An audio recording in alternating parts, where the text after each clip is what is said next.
चलो हरीम, क्या हाल है आपका? ठीक हो? ठीक है। अमल कैसी हो? चलो, आज की जो हमारी कहानी है ना, जी। उसका नाम है शुमाइला और चलाक भेड़िया। शुमाइला और चिराग। ठीक है? ठीक है। अच्छा, किसी जंगल के करीब एक गांव में एक नन्ही मुन्नी सी लड़की रहती थी, आप जैसी छोटी सी लड़की रहती थी। उसका नाम था शुमाइला, शुमाइला। मगर सब उसे शुमाइला सुर्ख स्काफ वाली कहा करते थे। हाँ। तो देखो, सुर्ख स्काफ पहना हुआ है ना उसने, हाँ, ये देखो। तो सब उसे शुमाइला सुर्ख स्काफ वाली कहा करते थे, क्योंकि वो हर वक्त अपना सुर्ख स्काफ से सर में ढांपे रखती थी। हाँ। उसकी अम्मी रोज़ाना जंगल के उस पार उसकी नानी अम्मा से मिलने जाती थी। नानी। जंगल के दूसरी तरफ उसका घर था, तो ना वहाँ पे उसकी अम्मी रोज़ाना हाँ। जंगल के उस पार उसकी नानी अम्मा से मिलने जाती थी। शुमाइला भी साथ जाने की ज़िद करती थी, तो अम्मी ये बात कहकर उसे टोक देती थी कि तुम अभी छोटी हो और जंगल में खौफनाक जानवर रहते हैं। जैसे आपकी मामा नानी माँ को मिलने आती हैं तो आप ज़िद करती हो मुझे भी ले जाए साथ, इसी तरह उसकी अम्मी जाती थी और वो ज़िद करती थी कि मुझे भी ले जाए। हाँ, तो वो कहती जिद थी, करती थी बहुत। हाँ, तो वो कहती थी कि जंगल में खौफनाक जानवर हैं। ठीक है, उसकी मामा कहती थी। एक सुबह वो नींद से जागी तो अम्मी ने उससे कहा, शुमाइला आज मेरी तबीयत ख़राब है, तुम जाकर अपनी नानी अम्मा से मिल आओ। ठीक है, और इस टोकरी में से फल रख दिए हैं, वो अपनी नानी अम्मा को दे देना। ये सुनकर शुमाइला खुश हो गई, और क्यों ना होती, आखिरकार उसे नानी अम्मा के घर जाने का मौका जो मिल रहा था। ठीक है, वो जाने लगी तो अम्मी ने उसे नसीहत की। अम्मी ने उसे कहा जाने से पहले, सुनो बेटी, रास्ते में किसी अजनबी से बात मत करना और सीधी नानी अम्मा के घर जाना। ये सुनकर शुमाइला ने कहा, जी अच्छा अम्मी जी। ठीक है, जैसे आप कह रहे हो ना जी अच्छा, जी। तो उसने कहा जी अच्छा। अब शुमाइला जंगल में आहिस्ता आहिस्ता जाती गई, फिर उछलती कूदती खुशी से गुन गाती कुछ ही दूर गई थी कि एक भेड़िए ने उसका रास्ता रोक लिया। ये देखो, बड़ा सा भेड़िया है। ठीक है, शुमाइला जा रही है, हाँ। ये भेड़िया है बड़ा डरावना सा, इसने उसका रास्ता रोक लिया जंगल के अंदर। अब ये देखो, ये जंगल है सारा, ठीक है, दरख्त है, ये चिड़िया और सारे। ठीक है, रास्ता रोककर पूछा भेड़िए ने, प्यारी बच्ची, तुम इतनी सुबह कहाँ जा रही हो और तुम्हारी इस टोकरी में क्या है? ये देखो, टोकरी पकड़ी है ना। उसने से पूछा कि तुम्हारी इस टोकरी के अंदर क्या है? मेरी नानी अम्मा बीमार हैं, मैं उनकी तीमारदारी के लिए जा रही हूँ। तीमारदारी का मतलब होता है कि जब आप कोई बीमार होता है ना, जैसे आपका डॉगी बिंगो बीमार था तो आप उसके पास गई थी, आपने उसे पूछा था कैसी तबीयत है, उसका हाल पूछने को कहते हैं तीमारदारी करना। मुझे समझ आ गया। तीमारदारी, ठीक है। उसने कहा मेरी नानी अम्मा बीमार हैं, मैं उनकी तीमारदारी के लिए जा रही हूँ और तुम मेरे रास्ते से हट जाओ। मेरी अम्मी ने मुझे रास्ते में किसी भी अजनबी से बात करने से मना किया है। ठीक है, चली जाओ, लेकिन मेरा ख्याल है अगर तुम अपनी नानी अम्मा के लिए फूलों का गुलदस्ता बनाकर ले जाओ तो बहुत खुश होंगी। गुलदस्ता पता नहीं क्या होता है? पता नहीं। गार्डन में फूल होते हैं, उनको जब जोड़ते हैं तो वो गुलदस्ता बन जाता है। ये? हाँ, ऐसे फूलों का जब वो इकट्ठा करेंगे ना तो गुलदस्ता बन जाता है। ठीक है, तो वो बहुत ज़्यादा खुश होगी। शुमाइला को भेड़िए की ये तजवीज़ बहुत पसंद आई। तजवीज़ का मतलब पता क्या है? मशवरा। आपको सजेशन देते ना कि ये कर लो, इसको कहते हैं तजवीज़ देना। ठीक है, तो शुमाइला को ये वाला जो आइडिया था ना, ये बड़ा अच्छा लगा भेड़िए का, और वो फूल तोड़ने लगी। फिर क्या था, अब भेड़िया भागम भाग नानी अम्मा के घर पहुंचा और दरवाजे पर दस्तक दी। अंदर से नानी अम्मा ने पूछा, कौन है? ठीक है, अच्छा, तो नानी अम्मा ने पूछा कौन है? चलाक भेड़िया शुमाइला की आवाज़ में बोला, ये मैं हूँ नानी अम्मा, शुमाइला सुर्ख स्काफ वाली।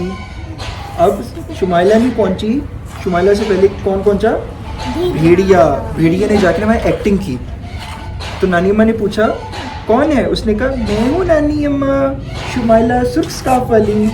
ठीक है, तो ये देखो, दरवाज़ा खुला है बेटी, अंदर आ जाओ, नानी अम्मा ने आवाज़ दी। भेड़िए ने दरवाज़ा खोला, वो एक ही छलांग में नानी अम्मा के बिस्तर के पास जाकर खड़ा होकर बड़ा सा उसने मुंह खोल लिया अपना। हाँ, ये नानी माँ देखो ना बेड पे है। हाँ, बेड पे तो भेड़िए ने, नानी माँ को लगा शुमाइला आई है, उन्होंने कहा दरवाज़ा खोला, अंदर आ जाओ। वो जल्दी से छलांग मार के आया और नानी माँ के बेड के पास खड़ा हो गया। ठीक है, और बड़ा सा मुंह खोलकर नानी अम्मा को निगल लिया। निगल लिया क्या होता है? खा लिया। ठीक है, मुंह के अंदर ले गया नानी माँ को, पूरी की पूरी नानी माँ को। ठीक है, फिर वो नानी अम्मा का कंबल ओढ़कर बिस्तर पर लेट गया। फिर उसने एक्टिंग की, ये देखो, वो नानी माँ को खा गया और उनकी जगह उनका कंबल लेट गया। ये देखो, ठीक है। अभी थोड़ी ही देर गुजरी थी कि शुमाइला आ गई। उसने दरवाजे पर दस्तक दी। कैसे? Knock knock. दस्तक। ऐसे दस्तक दी है, देखो दस्तक होता है खटखटाना। मुझे पता है।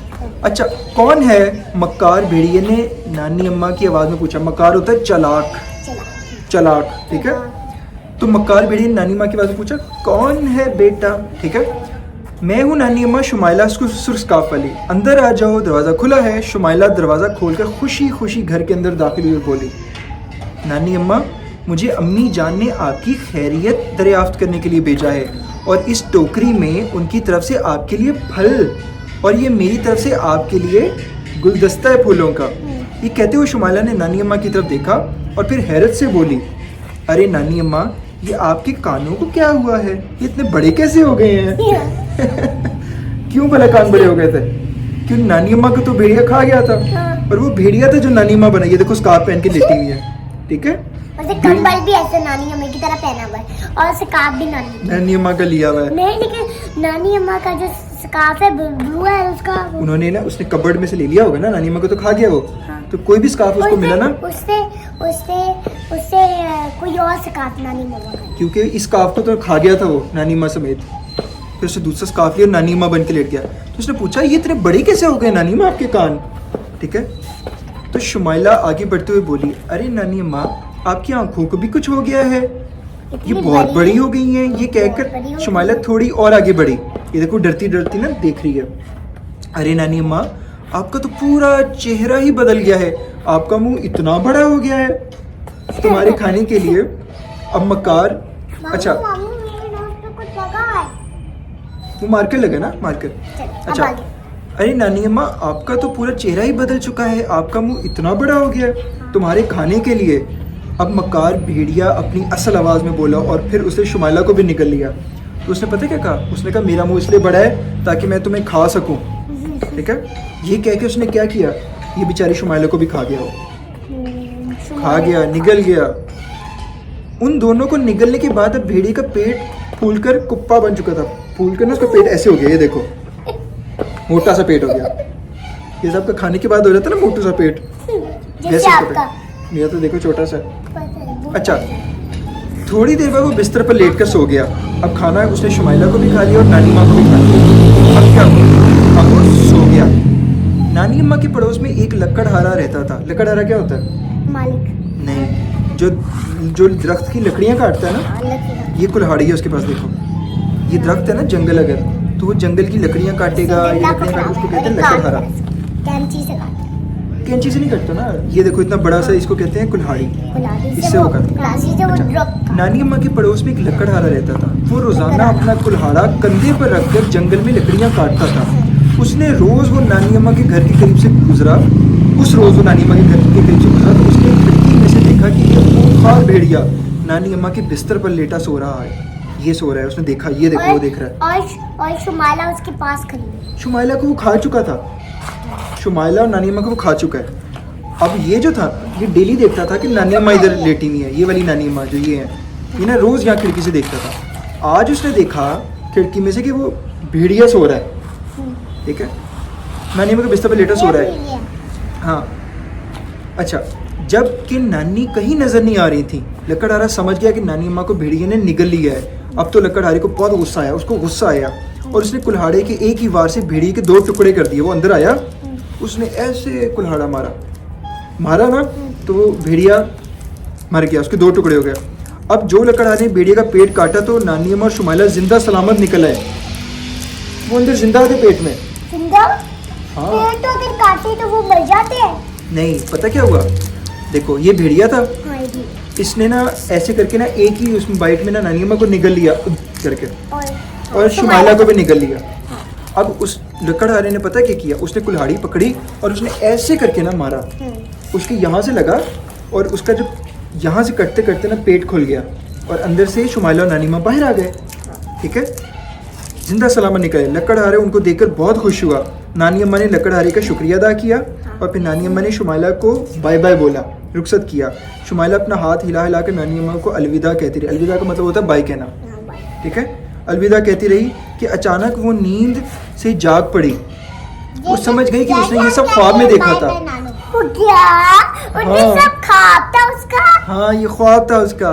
ये जब हुआ ना, उसने बाय बाय बोला, तो एकदम उसकी ना आंख खुल गई और उसको पता चला कि ये तो वो ख्वाब देख रही थी। ठीक है, वो हमने घर में लेटी हुई थी। हाँ, और वो समझ गई कि उसने इसे ख्वाब में देखा था, मगर वो इस बात को कभी नहीं भूली कि बगैर ज़रूरत किसी भी अजनबी से बात नहीं करनी चाहिए और ना ही किसी मकार पे भरोसा करना चाहिए। तो समझ आई ना हाँ। कि कभी भी आपने किसी ऐसे बंदे से बात नहीं करनी जिसको आप नहीं जानते, ठीक है।